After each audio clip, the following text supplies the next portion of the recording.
سلام. امروز میخوام که یه غذای خیلی خوشمزه بهتون یاد بدم. غذایی که امروز من میخوام به شما یاد بدم اسمش هست سالاد ماکارونی. مواد لازم برای که این سالاد رو درست کنیم: ماکارونی فرم داره، بعد 200 گرم خیارچوره، یه دونه تن ماهیه، یه دونه فلفل دلمه‌ای سبزه، یه دونه کنسرو میگوه، 150 گرم زیتونه، 300 گرم کالباس. من در اینجا خاویارم دارم، خب اونو میتونید استفاده کنید، میل خودتونه.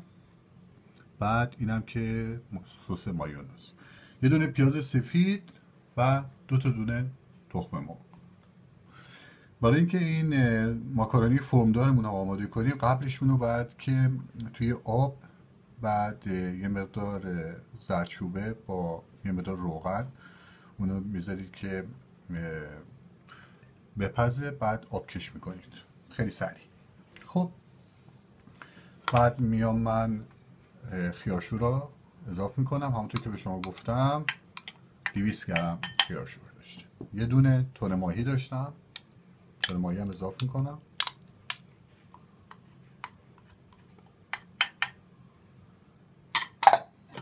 یه دونه فلفل دلمه‌ای،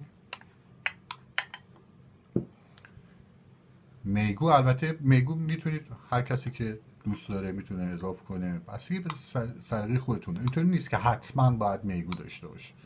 البته میتونید در دسترستون نبود میتونید استفاده نکنید. بعد کنسرو میگو من از بیرون گرفتم، اینم که زیتون بود. حالا میایم 300 گرم کالباسه که من به صورت مربعی شکل، مستطیلی شکل در آوردم، اضافه میکنیم.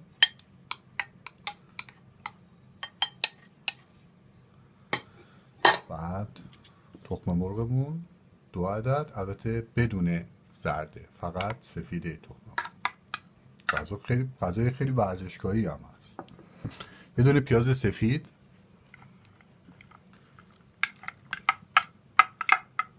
هم میذارم، سس مایونز. البته چون که این موادی که من اضافه کردم، مثلا تون میگو و تون ماهی، اینا همیشون خودشون نمک داره، خیارشون نمک داره، من زیاد نمک استفاده نمی کنم.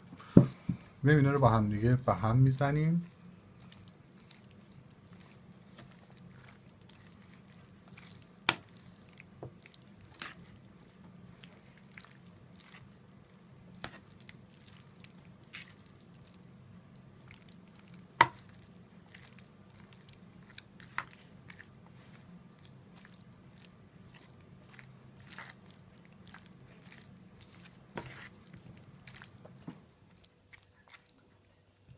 یه غذای فوق‌العاده کامله، یعنی تمام انرژیایی که بدن در طول روز نیاز داره این غذا کاملا برآورده میکنه. یعنی شما وقتی که این سالاد خوردین، نوش جان کردین، اصلا احساس گرسنگی نمیکنید. بعد خب من گفتم که من در اینجا یه مقدار خاویار دارم. خب اون خاویار البته بستگی به میل خودتون داره، میتونید اضافه کنید یا میتونید کنار غذا بذارید، هر کسی هر مقداری که دوست داشت استفاده کنه.